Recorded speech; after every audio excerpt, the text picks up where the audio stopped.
नमस्कार,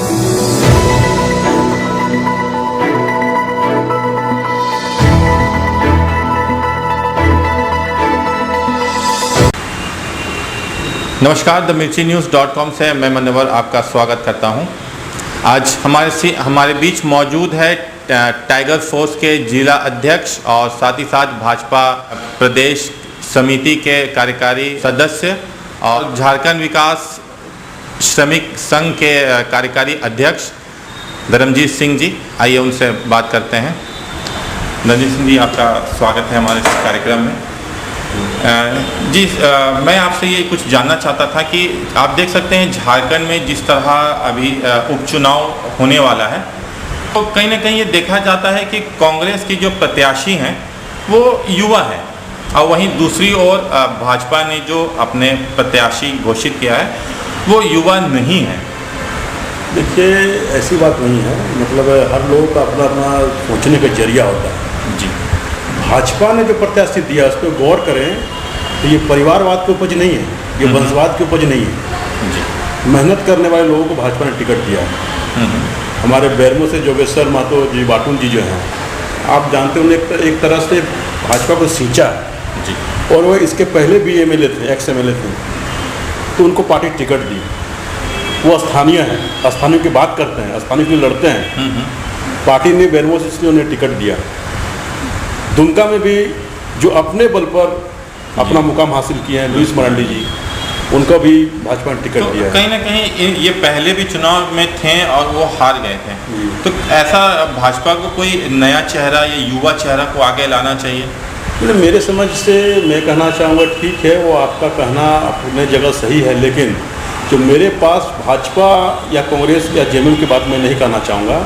चुनाव में जो जीत दर्ज करने की उसमें क्षमता हो, और दुमका में चाहे बैरमो में हमारे प्रत्याशी को जीत दर्ज करने में उसकी अपनी क्षमता है। जी, इसके चलते भाजपा ने टिकट दिया। वो लोकप्रिय हैं उस क्षेत्र में, और भाजपा टिकट किसी के कहने पर या बोलने पर टिकट नहीं देती है।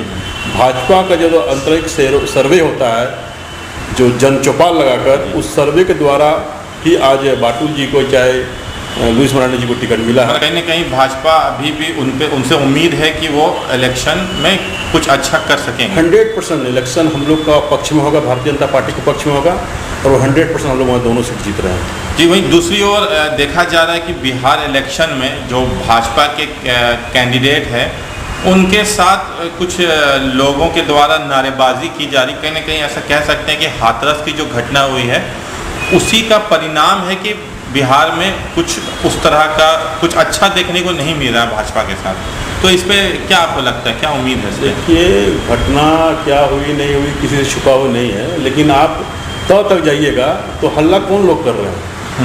लोग कर रहे हैं, लोग नारेबाजी कर रहे हैं। नारेबाजी वो लोग कर रहे हैं, कहीं ना कहीं वो पॉलिटिकल पार्टी के जुड़े हुए एजेंट हैं। जी, वो लोग आज हल्ला गुल्ला कर रहे हैं।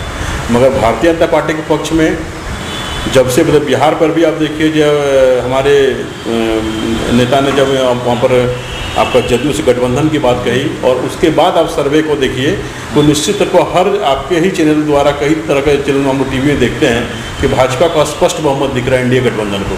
जी, तो मुझे लगता है कि बिहार में, तो मुझे लगता है कि मतलब जो हमारे विपक्ष के लोगों में तो कुछ ना कुछ बात कहेंगे ही। उनका कुछ काम ही नहीं, उन्होंने कुछ आज तक कुछ काम ही नहीं किया। तो इस तरह का षड्यंत्र करके अगर वो भाजपा को बदनाम नहीं करेंगे तो क्या करेंगे? एक और मैं आपसे सवाल करना चाहता हूं कि आप, जो कि आपका संघर्ष से आपका काफ़ी नाता रहा है, आप युवाओं के लिए और मजदूरों के लिए लड़ाई लड़ते आ रहे हैं, वहीं अभी देखा जाए कि निरसा में और सिंदरी में जो आपकी लड़ाई चल रही है नटराज कंपनी और एसीसी से, तो दोनों ही जगह विधायक आपके हैं, मतलब आपकी पार्टी के विधायक हैं। उसके बावजूद आपको जो संघर्ष करना पड़ रहा है और विधायकों से कोई आपको लाभ या सपोर्ट नहीं मिल रहा है, तो किस तरह की चुनौती आपको देखने को मिल रही है इस पर? देखिए, निश्चित तौर पर हमारे दोनों ही जगह हमारे पार्टी के विधायक हैं, और पार्टी के विधायक मतलब जो भी हम लोग का समस्या को लेकर समस्या का निराकरण करने के लिए भी आगे रहते हैं। मगर देखिए, सबसे बड़ा हर काम विधायक का नहीं होता है। पक्ष तो होता है, वो आपके पक्ष में है कि नहीं है? नहीं, पक्ष में ऐसे क्यों नहीं पक्ष में रहेंगे? पक्ष में नहीं रहने की कोई ऐसी बात ही नहीं है। दोनों ही विधायक माननीय हैं। दोनों ही विधायक पार्टी के प्रति उनका आस्था है, पार्टी ही उनको टिकट दी है तब जाके चुनाव जीते हैं, और दोनों ही बीजेपी का विधायक है। और हम लोग का, जो हम लोग ट्रेड यूनियन से भी जुड़े हुए हैं जी, तो ट्रेड यूनियन से जुड़े रहने के कारण हम लोग का साथ प्रत्येक दिन मजदूर का समस्याओं को लेकर हम लोग का हमेशा से रुझान रहता है। और हम लोग चाहते हैं कि ठीक है, अगर मान के चलिए अगर ACC हो, चाहे हर्ल हो, चाहे FCI हो, चाहे आपका सेल हो, चाहे आप नटराज कंपनी की बात कर सकते हैं, तो सभी जगह पर एक ही प्रॉब्लम है कि मजदूरों का शोषण हो रहा है। ठीक है। और मजदूरों का शोषण इस तरह से किया जा रहा है कि मतलब उसका आप व्याख्या नहीं कर सकते हैं।